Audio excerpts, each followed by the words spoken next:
Bienvenue sur la chaîne.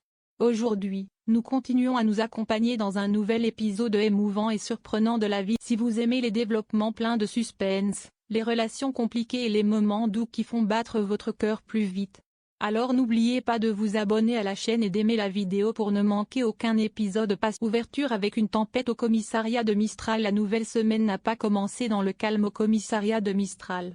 L'inspectrice de l'IGPN, Madame Marion Savina, est venue officiellement prendre en charge la mission d'enquête interne. Personne ne s'attendait à ce que ce soit plus qu'un simple contrôle de routine. Elle n'était pas venue pour faire un saut, mais semblait prête à s'installer ici jusqu'à ce que chaque recoin du fort soit examiné comme au microscope. Le commissaire Patrick Nebou a été choqué de voir Madame Savina s'installer rapidement dans son bureau, déterminée à vérifier chaque dossier un par un. L'atmosphère dans la gare était devenue plus étouffante que jamais. Depuis l'incident impliquant Alix Menton, tous les regards sont rivés sur leur garde, tous les faits et gestes sont scrutés. Et ce qui inquiétait le plus Nebou était la relation vivante entre lui et le commandant Jean-Paul Bourg, dont il était toujours supérieur en grade. Une chose apparemment inoffensive, mais qui a suscité l'insatisfaction de l'inspecteur. Selon elle, une ingérence excessive de l'élément familial dans les activités d'enquête ne peut être considérée comme raisonnable. Nebou comprenait très bien qu'à partir de maintenant, chacun de ses faits et gestes serait surveillé. De transition vers une histoire d'amour troublée, Hector et Blanche dans un développement doux mais non moins compliqué. Hector Kepler passe de plus en plus de temps avec Blanche Marcy.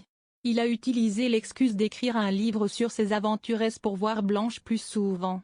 Mais il est clair que ce n'est pas seulement un travail. Son neveu, Uli Kepler, n'était pas non plus un homme naïf. Il remarqua rapidement le changement chez son oncle et commença à lui demander directement « tu es amoureux ?» Bien qu'un peu timide, Hector s'est progressivement ouvert. Il admet que plus il se rapproche de Blanche, plus il la comprend et l'apprécie. Uli était sûr que c'était le coup de foudre et conseilla à son oncle de ne pas manquer l'occasion d'avouer. Mais ce n'est pas si simple. Parce que dans le cœur d'Hector, il y a encore une figure, Vanessa Kepler, la personne qu'il a autrefois profondément aimée. Et c'était aussi la première fois qu'il parlait à Uli de la lettre d'adieu qu'il avait envoyée, mais qu'il soupçonnait que Vanessa n'avait jamais reçue. La lettre perdue a provoqué une rupture douloureuse de l'histoire d'amour. Le vieil amour n'est pas encore éteint. Un nouvel amour a fleuri.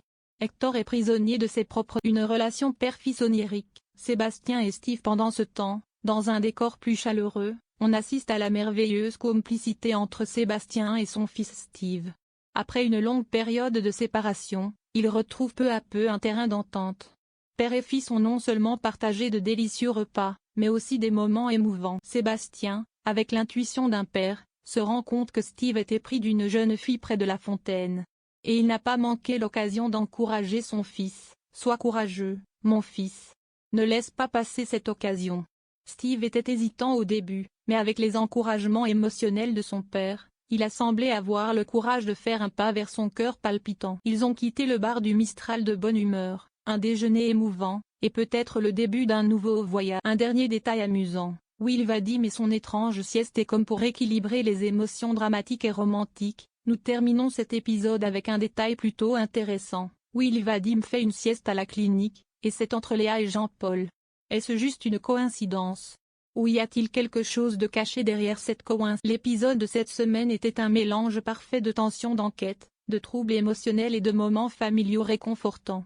Et ce qui rend la vie meilleure qu'avant si captivant, ce sont les liens complexes entre les personnages, chacun avec sa propre histoire, ses secrets inavoués et ses émotions inexprimées. Si vous trouvez ce contenu intéressant, n'oubliez pas d'aimer, de commenter et de partager la vidéo afin que davantage de personnes puissent la mettre à jour.